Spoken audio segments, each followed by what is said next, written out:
the sort of place I want to deal drugs from. There's too many people coming and going all the time. I suppose it could be a cover. Could be a waste of time. Where's Helen? He and Jim were following up an anonymous tip-off. Dealing from a burger bar. He's supposed to be checking a pile of witness statements. When are they due back? I don't know. Do you want me to call him? Nah, you can check them for me instead. Should we call it a day then? Oh, I'd better take a look inside while we're here, I suppose. Get us a bag of chips, will you? No vinegar this time. Yeah, it's about 600 quid, plus VAT. For the gearbox? And the cylinder head.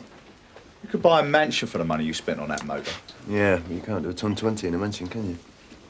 Yeah, Steve, mate, why don't you get yourself a push bike, yeah? I mean, save you a lot of money on transport and you wouldn't have to go down the gym all the time to keep fit, either. Oh, yeah. But could you guarantee we'd end up with a body like yours, Rich? Yeah, at least I'm doing my bit for the environment. Friend of the bicycle clip. Yeah, every month there's something wrong with that car, so I don't know where he gets the cash. Salt, no vinegar. Oh, sir. You see anything? Nothing suspicious. Let's pack it in, eh? See you, Oscar from Woods.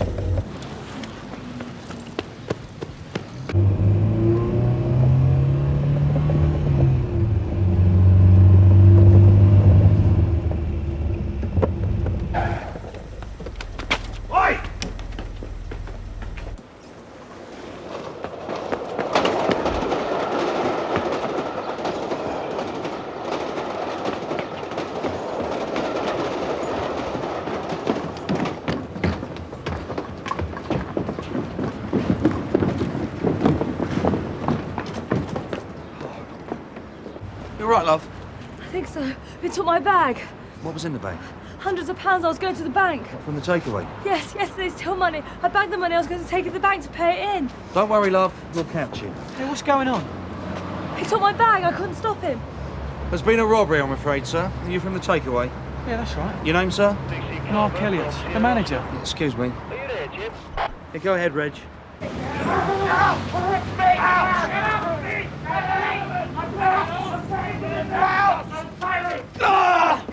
This one's just thrown up all over the bar! The man's not well! He ate one of your horse meat pies! Oh, yeah. Take your friend home now, please, sir. You poisoned me! You... Now look what you've done! All right, now look, that's enough. I think you two have caused enough trouble. Get him out of here, will To the you? Red Lion on Victoria Road, please. What's all this? Incident report book. That shoplifter yesterday, Clark, cashed me a jumper. Why didn't you get this signed yesterday? I'm sorry, Sarge. We had a rush on in the evening. Went clean out my mind. Come on, Steve, you haven't even written the times in. You know you're supposed to get this stamped by the automatic timing recorder after you finish writing your notes. Yes, Sarge. So why didn't you do it then? Go! Yeah. I tell you what. What now? Let's go for a drink. You've had enough already, mate. Just stick to the rules.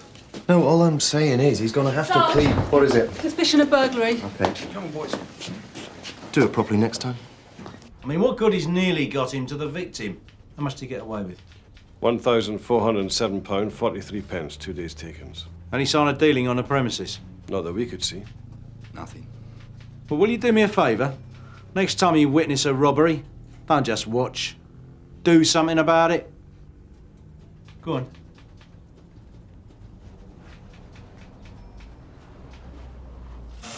You can call a solicitor at any time while you're here free of charge, but if you don't want one, could you sign here? Mrs. Cow's here, Sarge. Forever Coward shoplifting. Yes. You asked me to let you know as soon as she came in. Tell her I can't deal with her at the moment. I'll be with her as soon as possible. Are you going to be long, mate? All units, urgent assistance, the Grape and Bottle Public House, Kingsmead Estate. Anyone assist? One of those days. You better deal with that. Right, Sarge. Steve! There were a couple of cases last month, but that was 3 robbers on motorbikes.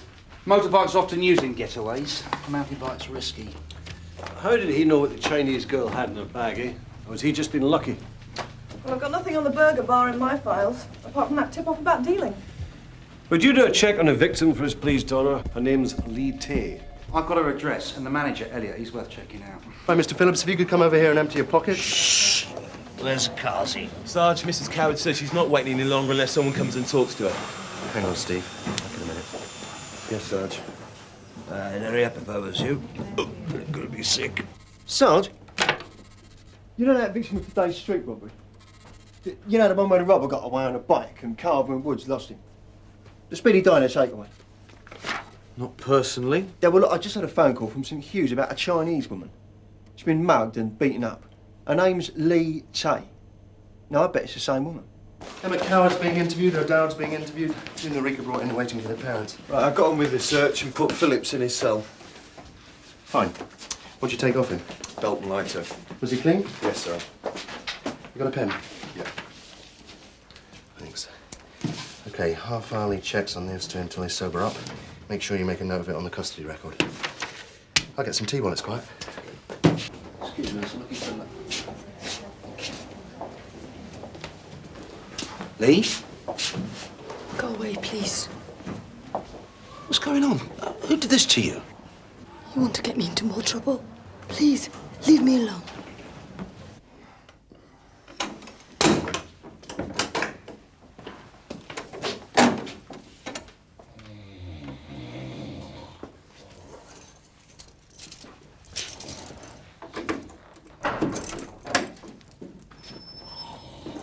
She's not talking. I mean, it could possibly be a boyfriend, but that's a bit iffy after the back snatch. Could be the same bloke. If so, what's he after? And possibly drugs. If it is the same bloke, he's after more than the till money. Well, maybe Tay acts as a runner. Well, there she goes. Let's go find out. Sorry, mate, you're not allowed to smoke in here. Now just get your head down for a bit, and you and your mate are sober, we'll let you go home. Oh.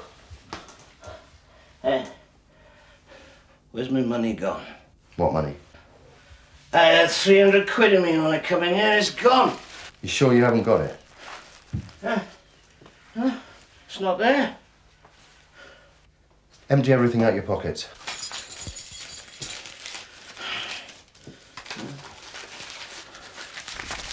You sure you had the money when you were arrested? You didn't drop it before? No, I know I had it. Hey, it's that copper. He has nicked my money. Nobody's nicked anything. Yes, he has. It's that fair he get to put me in here. He's nicked my money. Did you see any money on Phillips when you searched him? No, Sarge. You did search him properly? Well, he'd been sick over everything. I checked he hadn't got anything he could hurt himself with. What's the matter? He says he's lost some money. He probably drank it all or dropped it in the street. Oh, he says he's lost £300 since he's been in the station. Did you search his pockets? Well, not really. I patted him down, took his belt and lighter. And you're positive you didn't see any cash on him?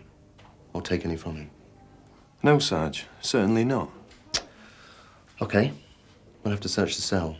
And if that's no good, we'll call in Barry and Tony and search the van. Right, Reg, we'll be back in about 10 minutes. Some drunk thinks he's lost his money. So, of course, Steve's taking it. Yeah. I mean, it wastes everyone's time, this sort of thing. Wish we never bothered nicking them. Me too. Phillips, he's just the type where he's breaking wads of money, ain't he? Phillips had a roll of notes on him when I put him in the back of the van. I saw it. I heard you and Mr. Phillips were out celebrating. Terry got his bonus. I don't usually drink like that. Neither of us do. The landlord shouldn't have called the cops, though. We're good customers. Yeah, well, I put it down to experience. I don't intend to charge either of you. Now, what about this bonus? From work. They got the job in on time. Nearly 400 quid. And did Mr. Phillips have the money on him? That's why we were celebrating. They paid him cash. A great roll of 20s. Right. Thanks.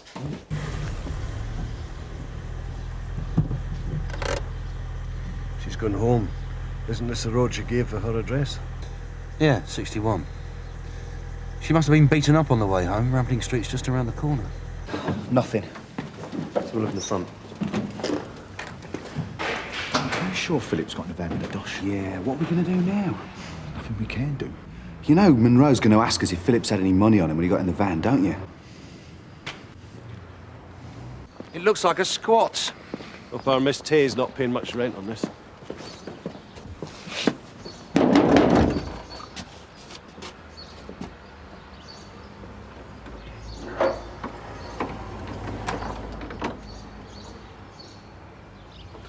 I think you should let us in, Lee. Is he making a complaint against us? Yeah, probably. Listen, either he never had any money or he dropped it somewhere. Yeah, well, Maitland seems to be taking it seriously. Of course, it was his job to make sure he was searched properly.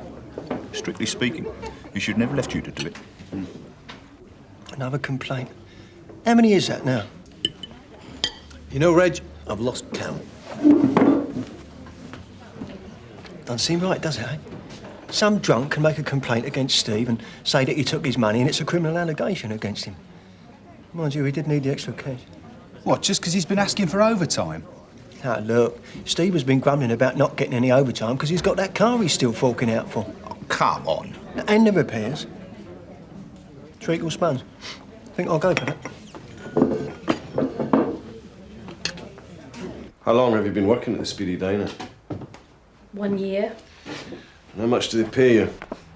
How much do they pay me, or how much do they say they pay me? It's not the same thing. No. Who hit you, Lee? Why don't you want to tell us? Are you frightened? Was it the same man who took the money? You should tell us who hit you, and he might do it again. It was my boss. He's very angry with me.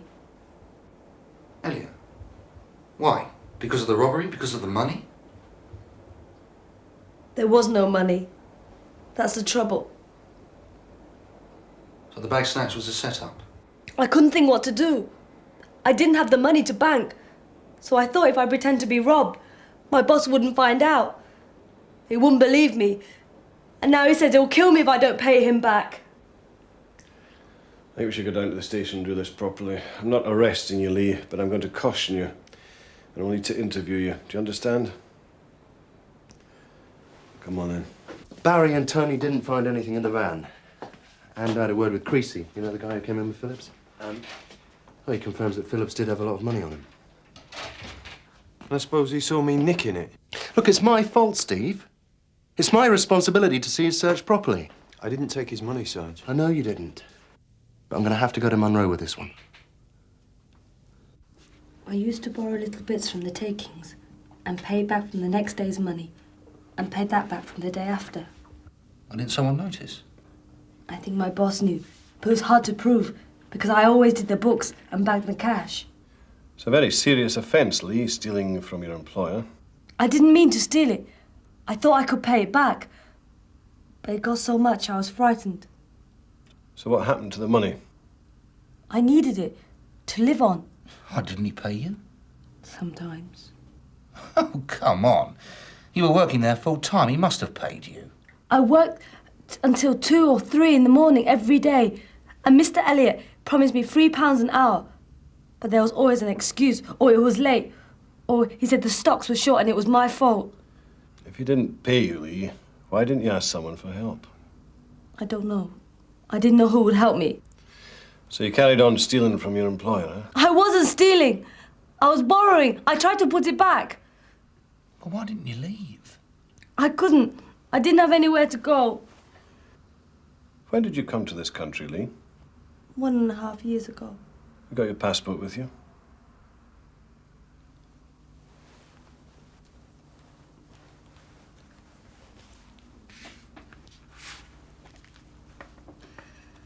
I came here to study, but I ran out of fees. Shouldn't work here without a permit, you know. Oh, by the way, did you know your visa's out of date? Ellen. I'll get her immigration status checked. She's frightened. She's good reason. Stealing from her boss. Illegal immigrant. Yeah, well, our Mr. Elliot's not exactly squeaky clean, is he? So you think Miss T knows more than she's letting on? Maybe, if he is dealing drugs from the Speedy Diner. Well, let's hope she's so worried with all her other problems that she coughs the lot.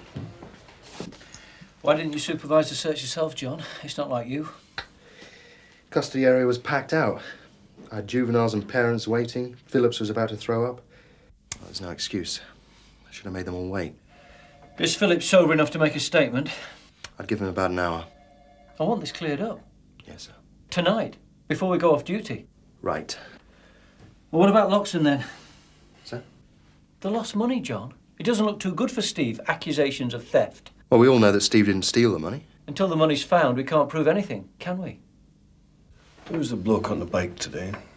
I don't want to get him into trouble. A friend of mine. The money had mounted up. I owed so much. And Mr. Elliot said he wanted everything paid into the bank, up to date. Oh, he guessed it was a fake robbery. He sacked me and hit me and said if I don't pay him back the money, he'll kill me. Oh, nice man, Mr. Elliot.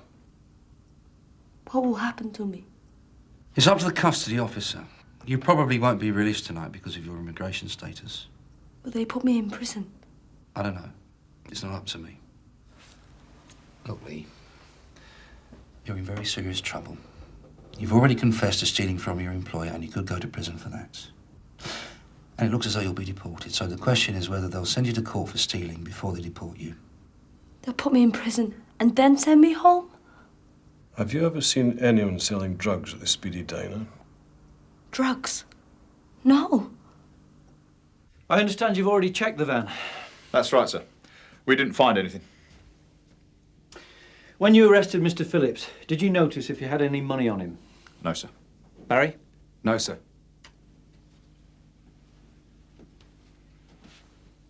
That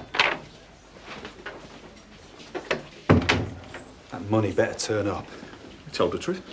We didn't see any money on Phillips when we arrested him. But I saw it in the van, didn't I? But not at the time of the arrest. It's just a little white lie. Yeah, hire you one, mate. No worries. Am I going to prison? Well, you'll stay here tonight. I'll check your status with the Home Office in the morning. I'm sorry. Do you want to call anyone? Let them know you're here. No. I'm too ashamed.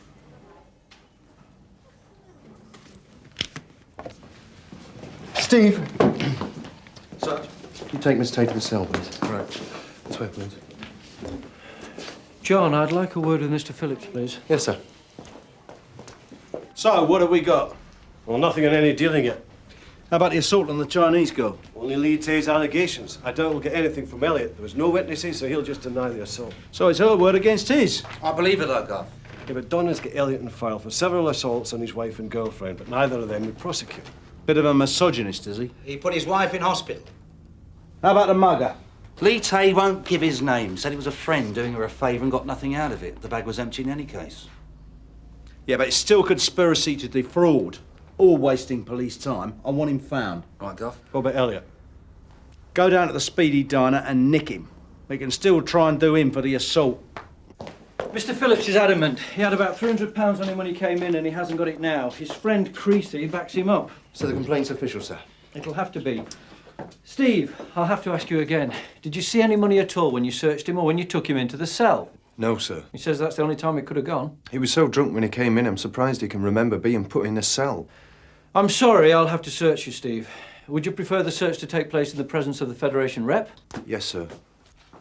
I'll call Barry Stringer.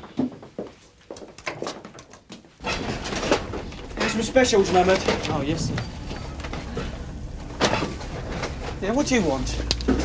Private word, please, sir. Anything else in your pockets? No, sir. Good. You know I have to do this, Steve. Yes, sir. Right, let's have a quick look in your locker, shall we? Mark David Elliot, I'm arresting you for the assault on Miss Lee Tay. You do not have to say anything unless you wish to do so, but anything you do say may be given in evidence. What assault? Miss Lee Tay. She says you attacked her. That soppy bitch. Look, she's obviously just getting back at me because I found out she'd been stealing from the till. Did you know she was an illegal immigrant, Mr. Elliot? Oh, well, you know, it's all beginning to make sense now. I've been thinking for some time that she could have been stealing. Well, sometimes the till's been short. The books don't quite add up. So why have you continued to employ her in a position of trust? You seem to know very little about Miss Tay. She was all right when she first started. She's 19. That's very young to be trusted with all that accounting. Yet every day you let her do the books. And you let her take hundreds of pounds to the bank for you. You'll have a chance to give your version of events down at the station, Mr. Elliot. You stripped Phillips' cell. Yes, sir. Do it again. His blankets are covered in vomit, sir. I don't care what they're covered in. Go in there now and take that cell apart. So you do the cooking? Everything. We come in, clean up, and cook and serve. Sometimes I do deliveries if it's busy. So is most of your custom takeaway or delivery? Mostly delivery. So people phone up, place their orders, and you deliver it? Yeah, and the specials. We get quite a few specials.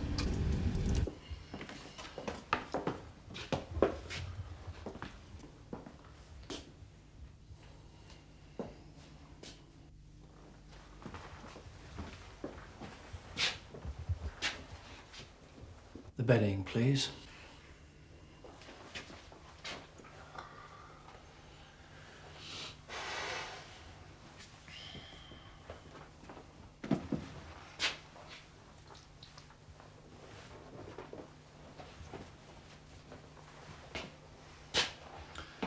Mattress.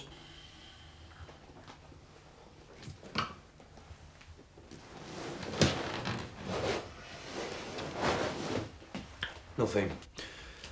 The toilet, please, Steve. Go on.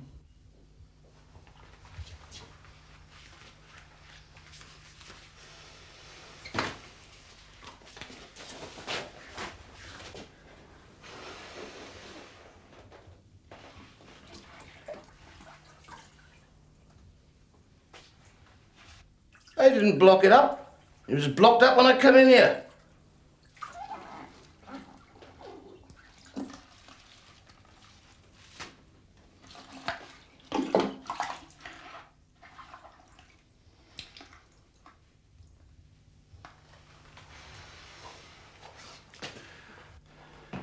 Could you confirm whether or not that is your personal property, please, Mr. Phillips?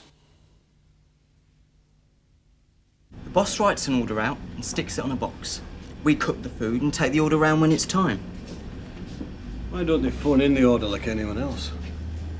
Chinese chicken and water chestnut, egg fried rice for 2, Milner, Dell Road, 10:30. Does he have a lot of specials, this Mr. Milner? Yeah, quite a few. What's this? Smack? Coke? He'll have a long wait for his supper. Poor Mr. Milner. I don't think I need to remind you that prisoners are always to be searched in the presence of the custody officer and all their property noted down on the custody record. No, sir. Today's events are a perfect example of what can happen when procedure gets sloppy. Yes, sir. Drunks are a menace. They fall over, they throw up, they hurt themselves, they lose the money in the trouser pockets, down the toilet. You have to watch them. Yes, sir. We would have had no means of proving you hadn't stolen that money. I think I've learnt my lesson, sir. Good. We'll say no more about it then. You better get off home. Thank you, sir. Good night, sir. Oh, Steve. Yeah, I bet you're glad you found that drunk's money, ain't you? Yeah. Well, you didn't want to have a complaint against you, eh? No. Look, I knew you never done nothing all alone. Well, but it's just a lot of complaints don't look very good, do they? Shut up, Reg. Look, all I'm saying is I'm glad Steve never dropped himself in the wasset, that's all.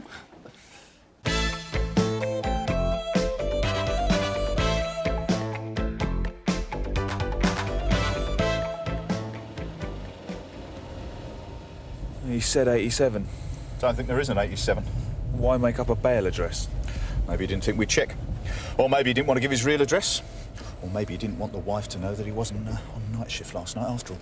Why don't you go and have a look? I'll check with Cat.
What the bloody hell do you think you're playing at? Insurance query, sir. Bulldozer. What's the position if an officer damages a civilian vehicle while driving one? This doesn't have the ring of a hypothetical question. They're looking into it now, Mr. Clark. What about that one? You gonna find the owner or what? Hello? Can you help me? We're a bit busy right now, Mrs. Corrin. Do you want me to go, Tom? Nah, not that. I need some help. Can you help me? Yeah, maybe, yeah. Go see what she wants. You're going to think I'm a dozy old cow. It's my keys. It's always my keys. Mr. Stamp will tell you I'm a right old nuisance. Why don't I come in and we'll have a look for 'em, eh? Oh, no, they're not in here. I'd have found them if they were in here. Well, then where are they? I think I might have put them down the chute last night, wrapped up with that bit of fish skin.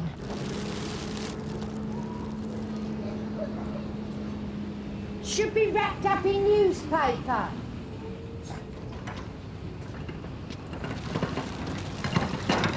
You'd be better off climbing right in there, Mike. Give yourself a better view of what you're doing. Hey, Tone.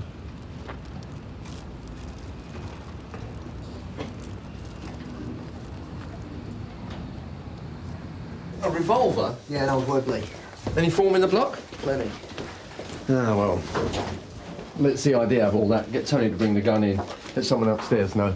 By the way, have we got an owner for that bulldozer yet? I don't think so, no. I'll make sure it's parked up somewhere safe, will you? Right, so. And have Mike do the driving. Whereabouts in the bin was it? Pretty much at the top.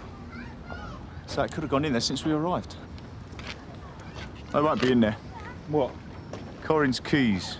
Eh? They won't be in there. How do you know? She's done it before. Oh, you could have told me. Slipped my mind. Oh, right, yeah. Yeah. I've got an unpleasant duty to perform. Oh, sir. What's this I hear about Tony Stamp running amok with a bulldozer? Oh, it gets better. He trashed Stuart Quist's larder outside Bevin House. Has he told him yet? No, not yet. Oh, I'd love to see that. Tony Stamp telling Stuart Quist that he's bulldozed his pride and joy. He'd probably form another one of his committees. Sir, they also found a revolver in one of the rubbish bins. Well, maybe he can shoot himself instead. Might be preferable. Well, who was driving this thing? Me. You just don't like me, you lot, do you? It's because I keep an eye on you. I didn't even know it was yours. It was an accident. Well, how bad is it? What's, sort of scraped?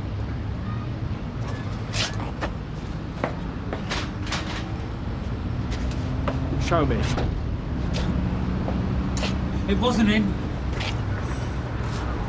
What are you talking about, Michael? It wasn't him, it was me. What's that, mate? The gun. It's mine. This isn't about a gun. I've killed someone. And you're quite sure that you don't want a solicitor present? It's okay. All right. Interview between D.I. Burnside and Michael... what's your full name? Michael Anthony Harvey. Michael Anthony Harvey. Also present D.C. Woods. 10:02 a.m. Right, Michael. You told 2 police officers that you shot someone this morning. That you killed someone. Michael, you'll have to give a verbal reply for the tape. Yeah. Yeah, that's right. With a gun that was found in a rubbish bin in the flats where you live. Yeah. The gun belonged to you? Michael. Yeah. Right, yeah. Sorry. So, how did you come by the gun? Belonged to my dad. And how did he get it? He had it a long time. He was in the army. And he gave it to you? He's dead. Who did you shoot with a gun, Michael? I can't... Was that a member of your family? No! No! Well, who was it? A friend? Someone you know? I had the gun, and I had the gun, you see? Yeah. He shouldn't have... He took my money. He cheated me. He ruined it. Who did, Michael?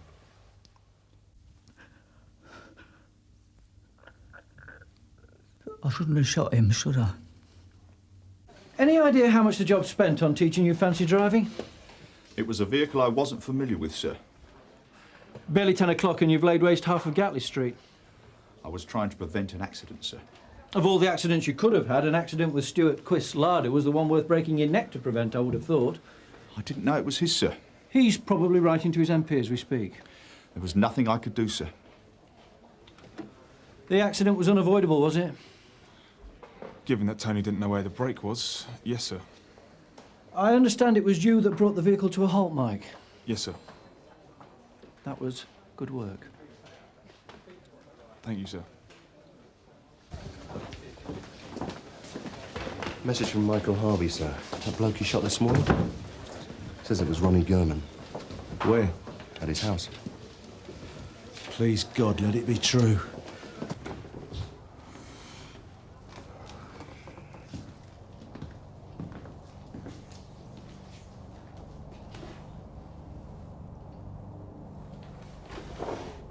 What are you doing here?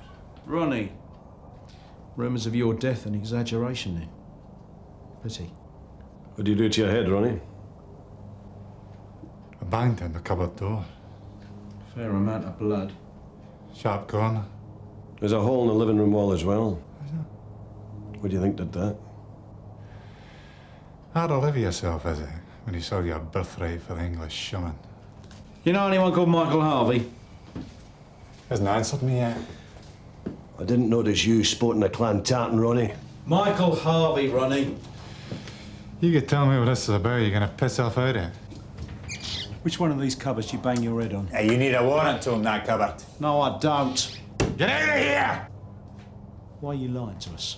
I asked you to leave. What did you do to Michael Harvey? Did you con him, rip him off, take his money, or did you just threaten him and rough him up a bit? Get out of here! You're crumbling, Ronnie! And this time I'm going to have you. He's the injured party. You couldn't injure Ronnie Gurman with a stealth bomber. He's got a nick from a bullet fired by a naive kid who he's probably pushed to the end of his tether. It could have been nothing. I mean, it could have been that Gurman looked at Harvey's girlfriend the wrong way. No. It's more than that. I know it is. Well, Gurman won't be saying anything. Well, we'll have to put the pressure on Harvey then. Yeah, but once he finds out that Gurman's all right, Harvey will clam up too. Well, if he doesn't ask, we won't tell him. How long have you known Ronnie Gurman? About 3 months. Where do you mean? Just down the pub. Oh, I see. So you thought, oh, he looks a nice fella. I think I'll strike up a conversation with him. Hey? Oh, come on. Most people meet Ronnie Gurman in a pub. They probably changed their pub. I can't remember how we got talking. Well, maybe he suggested you buy him a drink or he'd smack your head on the bar. Now, come on, Michael, who are you protecting? I should start thinking very hard about these other people, Michael. And why you're trying to take all this on yourself. All right. Why don't we go and take a little look around your flat? Eh?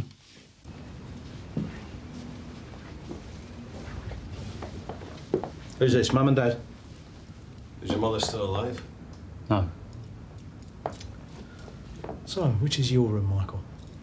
This one here.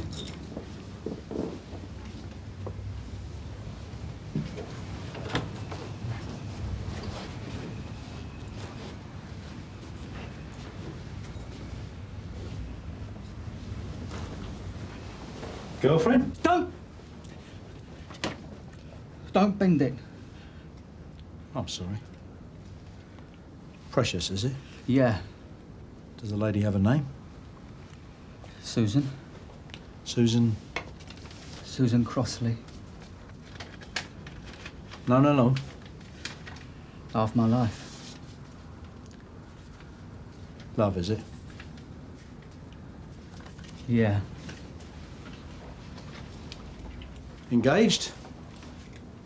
Wedding bells in the air? She is married. Gov.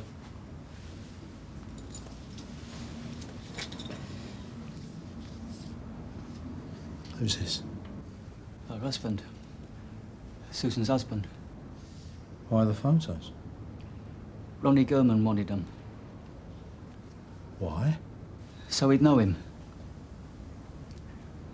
So he'd know him when he saw him.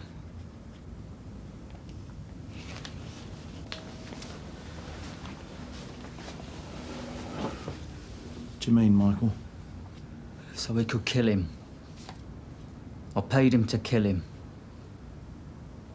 Paid Ronnie Gurman to kill Crossley. But what was I supposed to do? Look at him! What could I do? She hates him! She hates him! She hates him! He knocks her about! What could I do? Look at him! Michael, I think we'd better go back down the station. He said he'd do it, but he didn't do it, Gurman. He's done it before, in Liverpool. He took my money, but he didn't do it. He laughed at me. Harvey paid Gurman 2,000 quid. Sold his car, stuff from his flat. Anyway, Gurman starts blackmailing him. Threatens to tell Susan Crossley's husband about Harvey's affair with her. Harvey runs out of money. So Gurman gets hold of Peter Crossley where he works. Tells him about his wife's affair. He then gets hold of Susan Crossley and tells her about Harvey's plans for her husband. Well, as you can imagine, the course of true love hasn't exactly run smooth since then. So Harvey lost his rag and shot him. Well, Gurman's going to deny it. Now, if Harvey says his Crossley woman had nothing to do with the murder plan, he's telling the truth, isn't he? He didn't have anything to do with it. Probably not. So, what have we got? We got Gurman's word against Harvey's. And CPS aren't going to buy that one-on-one stuff. So, we'll never get it to court. Yeah, but it's still conspiracy to commit murder. Yeah, it's conspiracy to commit murder. You may as well say it's obtaining pecuniary advantage by deception on Gurman's part. But they're not going to believe that either, are they? But what's going to happen when Harvey finds out that Gurman's back from the grave? See, he's feeling guilty. He thinks he's killed somebody. He's telling you all this in extenuation. Well, what's he going to do when he discovers he's only scraped Gurman? I mean, he's not stupid. He's going to think, well, if Gurman says none of this happened, I'm going to say none of it happened too. Because whatever he said in court will stand against him. Let's get Gurman in. Put him under pressure. Well, be my guest. But you know as well as I do what it'll be like. So what did you do with the bullet, Ronnie? What bullet? The bullet that grazed your scalp and buried itself in the living room wall. I know nothing about any bullet. What happened to the money that Michael Harvey paid you? I don't know any Michael Harvey. He's the person who came round your house and shot you. Thought you might recall him. Don't know the guy. What did you do with the money that Michael Harvey paid you to kill Peter Crossley? I know nothing about any money. Came to nearly £2,000. I'm surprised you have no recollection. Must have given you a bit of a shock when young Michael pulled a pistol on you. Not the sort of thing you were used to. No, it's not. Being on the receiving end? Nah. Rather frightening, I should imagine. I'd imagine. Wet yourself, did you? It's not an uncommon reaction to terror, Ronnie. Wetting yourself. Or worse. Yeah? Yeah. So did you? Did I what? Did you wet yourself when Michael Harvey shot you? You've got a funny way of working, your boss. Just trying to establish the facts, Ronnie.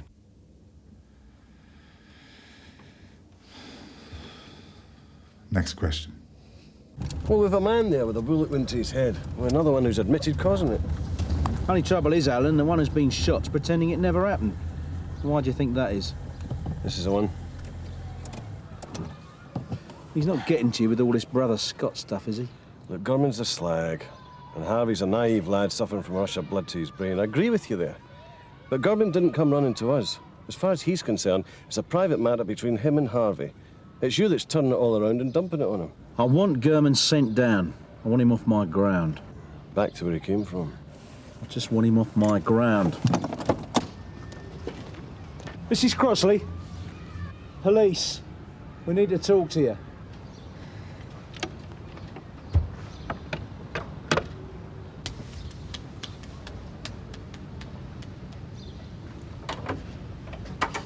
This is D.I. Burnside. I'm D.C. Woods. Could we come in, Mrs. Crossley? No. Look, Mrs. Crossley, we've got some rather delicate matters we have to discuss with you. Michael, And his schemes, yes, I already know, thank you. It's all over. It's not as straightforward as that, Mrs. Crossley. We need some details. Then ask Michael. There are some things that we need to ask you. Ask.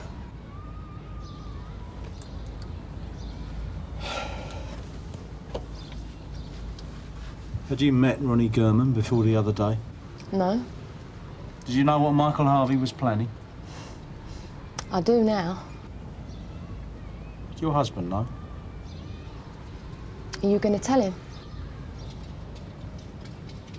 You gonna let me in?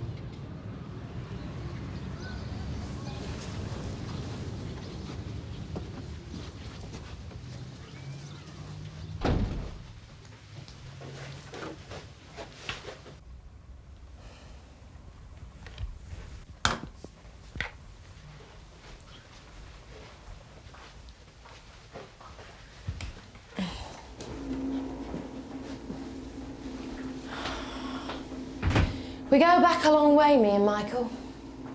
Did he tell you that? Childhood sweethearts. Meant for each other.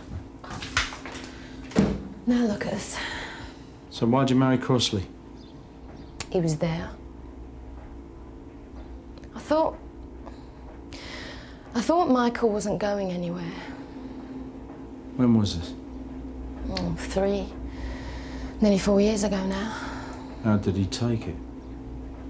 He took it. And then he came back. Couldn't let go. Nor could I.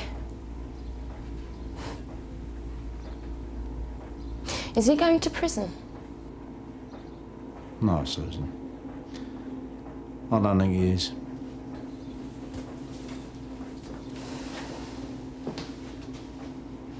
You have admitted to being the owner of an unregistered revolver and of failing to keep it in a secure place. Now, we're going to charge you with those offences. Anything else you'd like to say? I'm sorry. I'm sorry. Not half as sorry as I am, Michael. Will I be able to go home? Yeah, after you've been charged, yeah. What will I get? Oh, that's up to the court. I would imagine first offence, community service. They'll have you up a ladder, painting and decorating for the old age pensioners. This morning, when you thought you'd killed Ronnie Gurman, what did you mean when you said he'd done it before? You mean he'd killed someone before? I don't remember saying that. I think you do, Michael. I didn't mean anything. I was worked up. I was just saying anything. What do you mean by it?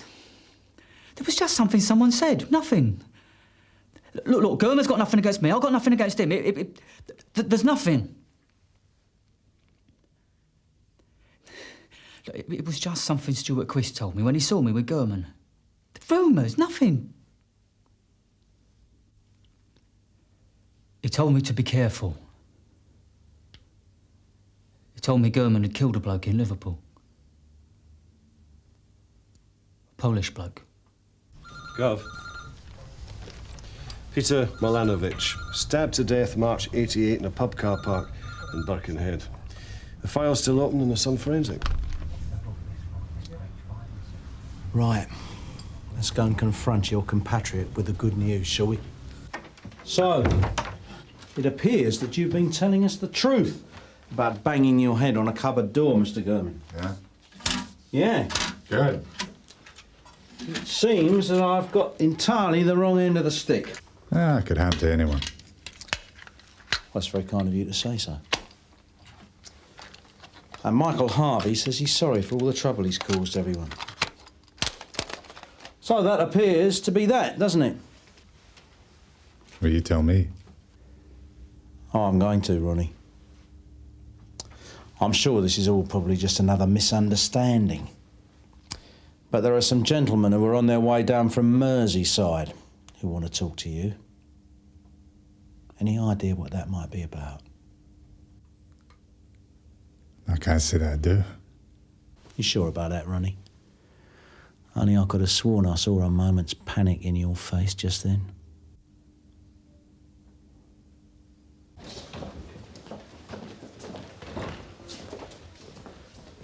Michael, you're out of here. Don't you want to go home? I just had something to say. What's that? About Ronnie Gurman. Well, come on then. I was a soft touch to him. I was stupid. He took advantage, I know that. But look at it. It was me as much as him. I asked him to do something illegal. I gave him money and I'm walking out of here. Yeah, well, that's the luck of the draw, Michael. Well, maybe I shouldn't have said that about the Liverpool thing. I shouldn't have dropped him in it. Maybe that wasn't right. Maybe it's too late. I know he's a piece of work, but... Is that it? I just feel bad about it. Go home, Michael. You feel guilty, don't you? Yeah. Well, maybe that'll give you something to ponder on while you're painting those ceilings for the little old ladies.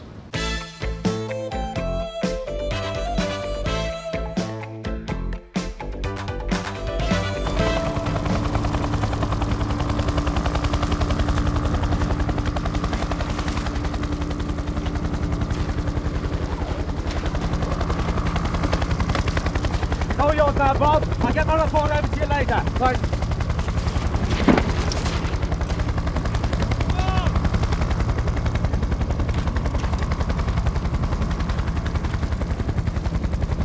Suicide. 14, 15, it's hard to believe. It'll be harder for the parents. Suspect drowning, young kid, right? Yeah, that's the one. Got him. I don't believe you met Polly Page. Stan. Not had the pleasure. Stan Grant. Hi. You doing the identification? That's right.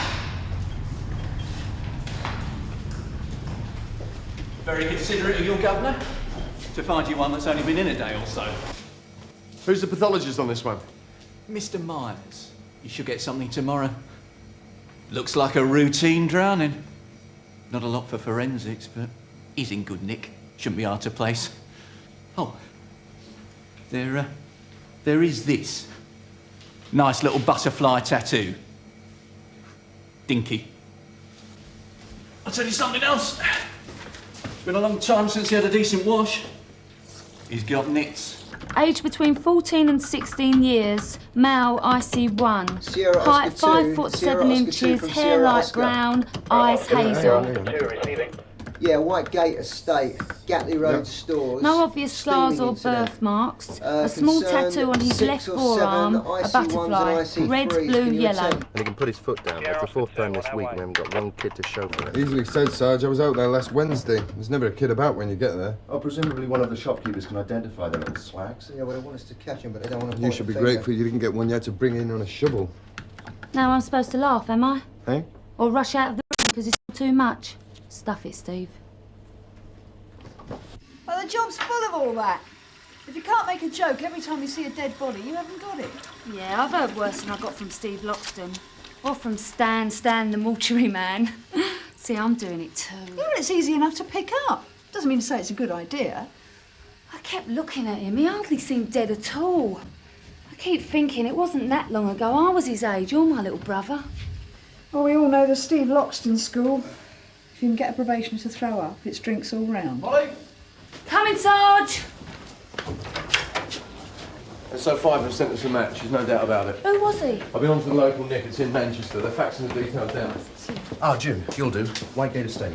Oh, surprise me. Kids steaming. Yeah, could you get up there and give Tony Stamp a hand, please? It's hopeless, Sarge. I mean, short of bringing in every kid between the age of 9 and 19. Ah, but this time we've got some of them on video. No more than 12, please, June. Mark Edwards. Parents Tom and Mary Edwards of 10 Magdalen Street, Urmston, Manchester.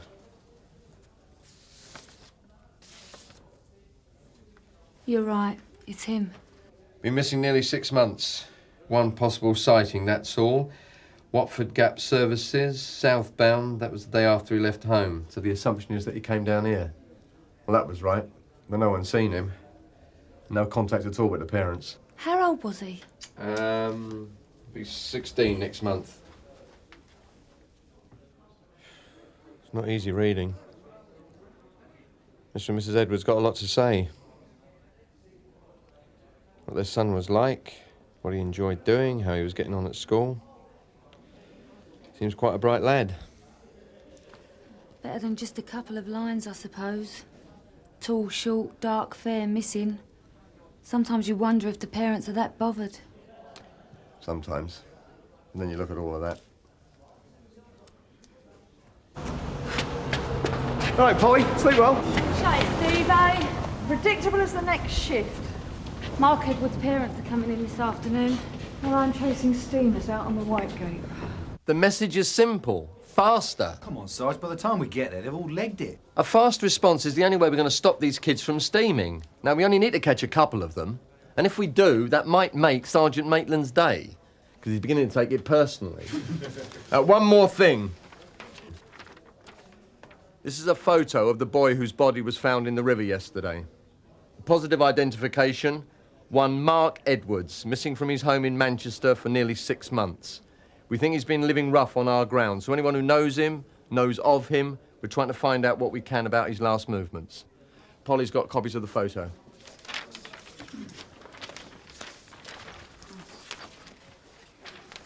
Right, thanks a lot. We'll let you know as soon as we get a conviction. Yes, Sarge, you've got a Mr. and Mrs. Edwards down at the front desk?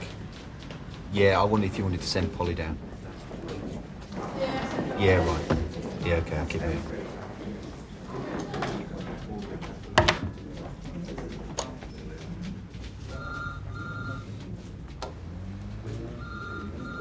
Mr. and Mrs. Edwards, I'm PC Page. I don't know if you'd like to come and have a cup of tea. I know you've had a long journey. We've to identify Mark's body, is that right?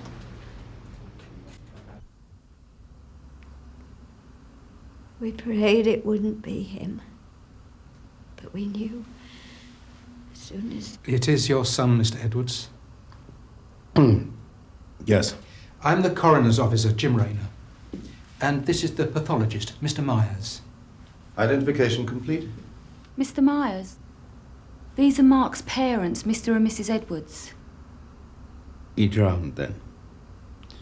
As yet, I've only been able to make a preliminary examination, but I don't think there's much doubt of it. Do you think Mr. and Mrs. Edwards might like to wait outside? I've a few things to clear up with our young friend. If you could just come through. What do we do, Doctor? About, Mark? Yes, there are some formalities which are best dealt with through an undertaker. The body will have to stay here for a while, however, until I can complete a full post-mortem. I can explain it all. Let's go through and sit down.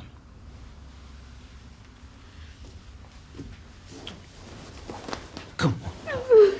He's not here. Not now. Let's just take a seat.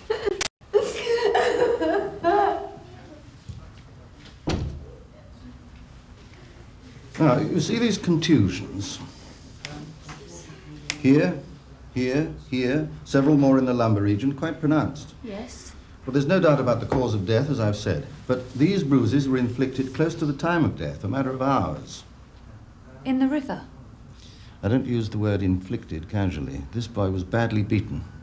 There's no evidence of sexual assault. But I'm sure you'll see that the proximity of such an assault and a death by drowning could be regarded as suspicious circumstances. So, over to you. Sierra Oscar from 469, receiving. Go ahead, Polly. Can you tell Sergeant Cryer I'm coming back in with Mr. and Mrs. Edwards? But can you tell him the pathologist is talking about a possible suspicious death? He was nowhere near the shop. I was with him all day. The identifications have been made from the video. If your mate wasn't there... I hope we won't have to keep you very long, but anything you can tell us about Mark, it might help us find out. They're saying he fell into the river. Look, your friend can make his own statement. He'll get legal representation make if he space needs there, it. will you? Barry? You're not helping. Look, we're witnesses. He wasn't steaming. He wasn't steaming. Well, then the best thing you can do is go home. Why you beat him up? Yeah, that's right. We're not going nowhere without him. Be with you in a minute, Paul. I want this place cleared, right? No. Staying here. Right, you want to be witnesses? OK, look, we're going to interview your friend. I'm sure he's going to give us your names. Then someone will talk to you. In the meanwhile, go home. Whitegate steamer. I know, the defence fund's taken over the front desk. What are you staring at? Come on, Stephen.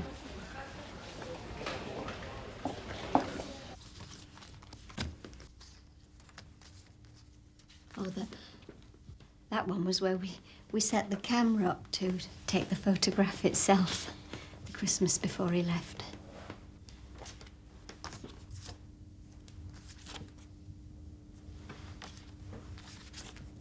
Not as for his birthday.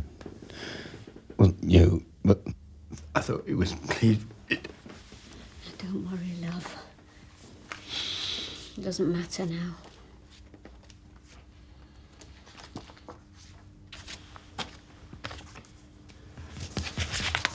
I have to say, we really don't know what happened to Mark, but these and anything else you can tell them about him would be very helpful.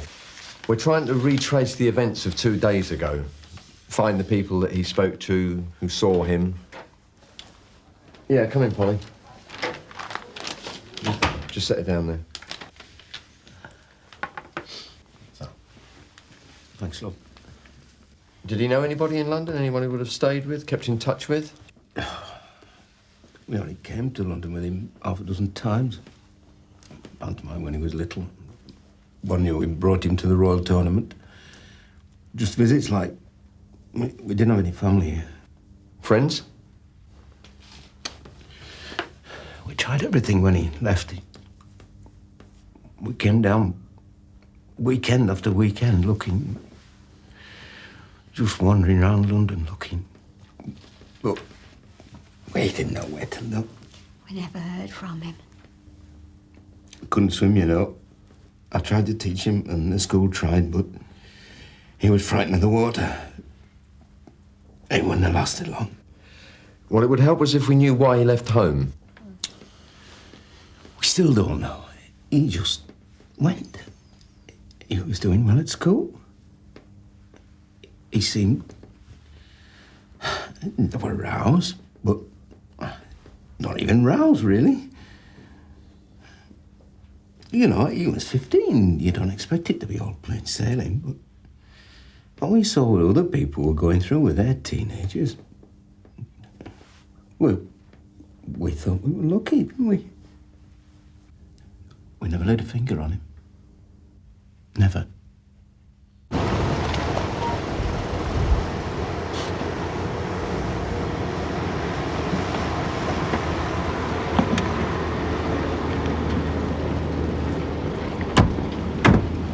Here.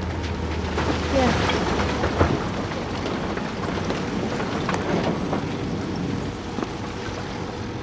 I'll wait. No, we'll find our own way back to the hotel, love. I think we need to be on our own. It's for the best.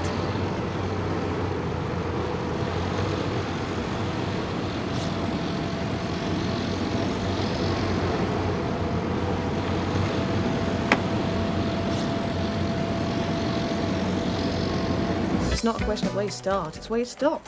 Kids in vandalism, kids in burglary, kids in looting, kids in underage drinking, kids in violence, to and from, kids in joyriding, kids in drugs, kids in prostitution. It goes on, you know it does. But no information on Mark Edwards, no contacts. No contact with anyone here under that name. There's 20 or 30 kids living rough on our patch at any one time.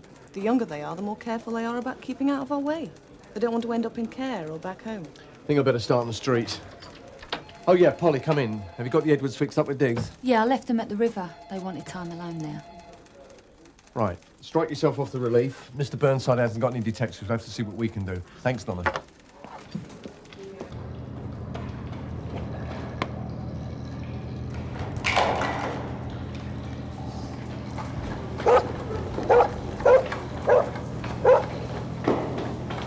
Pigs, you got nothing better to do than to bust me.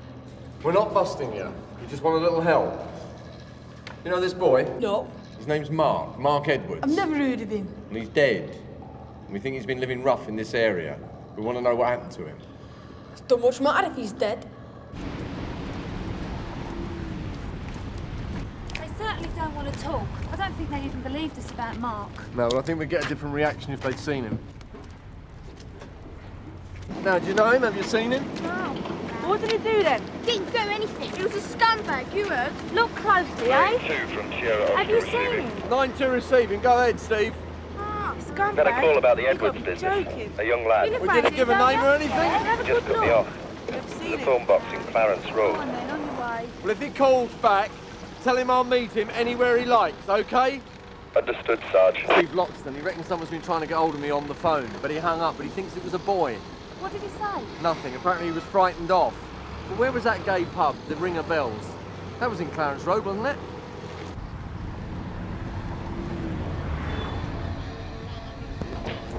And this one's at number 160. Goes out for Buster Ackland from Frank Smith. Hi there, Frank, all the way from Stoke Newington. This is Norman Greenman and Spirit in the Sky.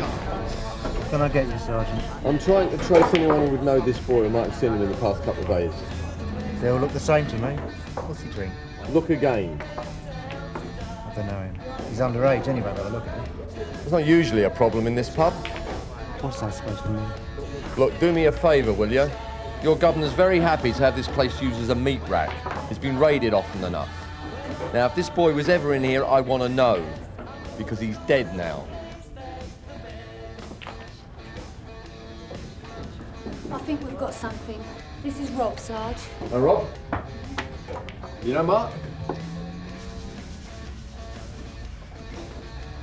I know a bloke who looks like him. Not Mark. Well, I mean, well, when I say no, I've just seen him in here. And when did you last see him? He was in here on day before yesterday.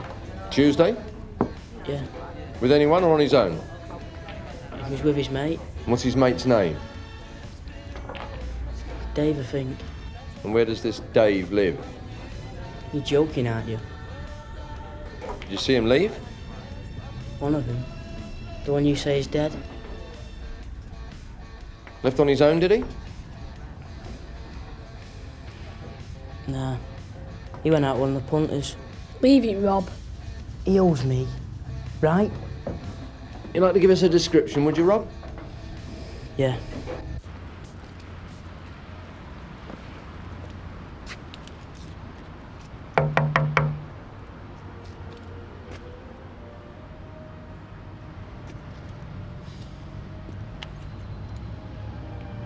Mr. Christopher Scott?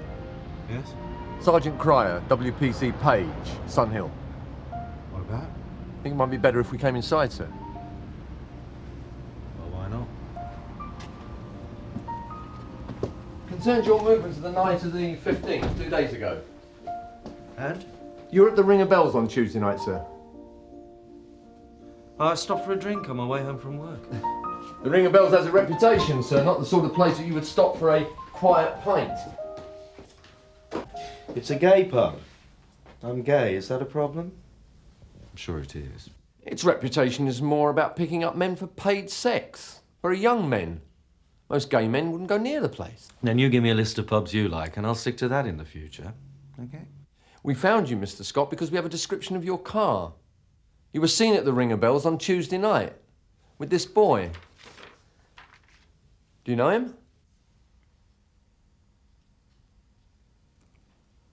I do recognise him, yeah. I gave him a lift on Tuesday. That's all I did. Mr. Christopher Scott, you do not have to say anything unless you wish to do so, but what you say may be given in evidence. Do you understand? I have heard it before. I bet you have. On Tuesday night at 7 p.m, you left the Ring of Bells with Mark Edwards, a 15-year-old boy that you just picked up. A boy I was giving a lift to. So tell me what happened then. Look, I did get talking to him. He was coming on.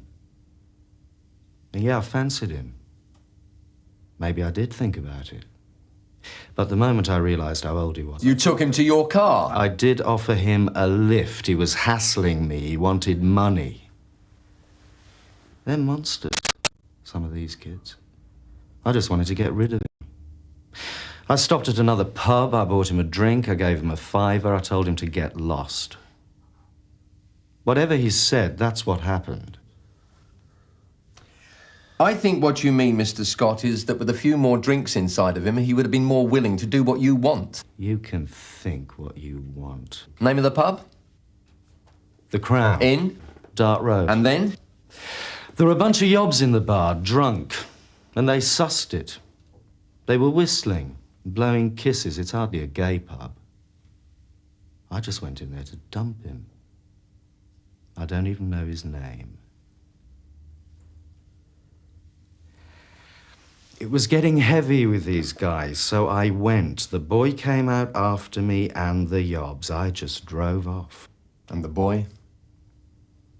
Well, I imagine he got a bit of a thrashing. He also got my £5.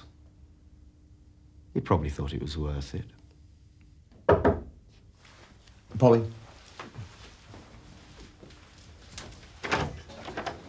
It's the phone call, Sarge. You said to interrupt. All right, Steve, thanks. Interview suspended at 1847. Now, you stay there, Mr. Scott. Stay with it, Polly. Right. It's the same boy, called again from a phone box. He wouldn't give his name, but he said he wanted to talk to you about Mark Edwards. He'd been to the Ringer Bells. Some bloke with a car picked him up. The usual sort of thing. But we was eating out of bins for a week, so Mark said he'd get us some decent food. But he nearly didn't want to do it with this bloke. He hated all that. The bloke had propositioned him. No one's gonna pick up a scumbag for anything else. But Mark didn't want to go through with it? Nah. The bloke got a bit shirty. Took Mark to this pub to get him tanked up, you know. Anyway, he shot off and Mark got a hammering. And you didn't see this man again?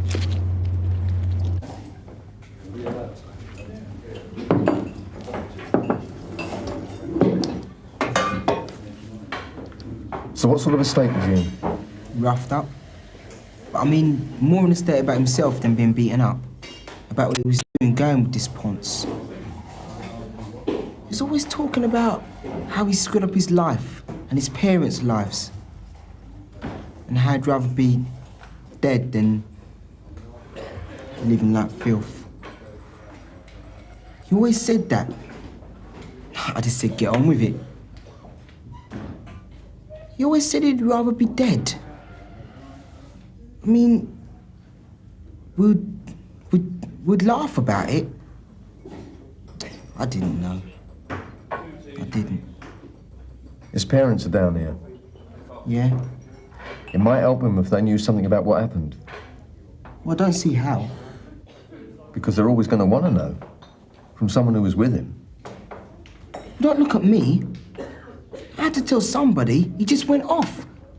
He said he didn't want to go through with it, and that was it. I could have stopped him. They'll know that. It's not your fault, David. And they're not going to think so. No, probably not. They sounded all right. He was always talking about them. I don't think he ever really knew why he'd done a runner. He had a row about a tattoo. His dad hit the roof, but it never hit him. If my dad didn't like what was on telly, he'd smash the hell out of me. Mark didn't even know he was born.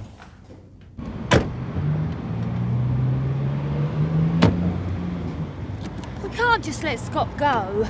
Well, we can do him for importuning a juvenile, but as the victim's dead, it will never stick. Mark was their only child. You know, my older boy was involved with the death by dangerous driving. His fault. I've heard. It was over 4 years ago. He's at university now. We'd have hardly spoken since. I mean, he comes home, I see him, we talk about nothing. But I don't know how he is, what he's doing, what he's thinking, if he's happy. And if I ever have, really.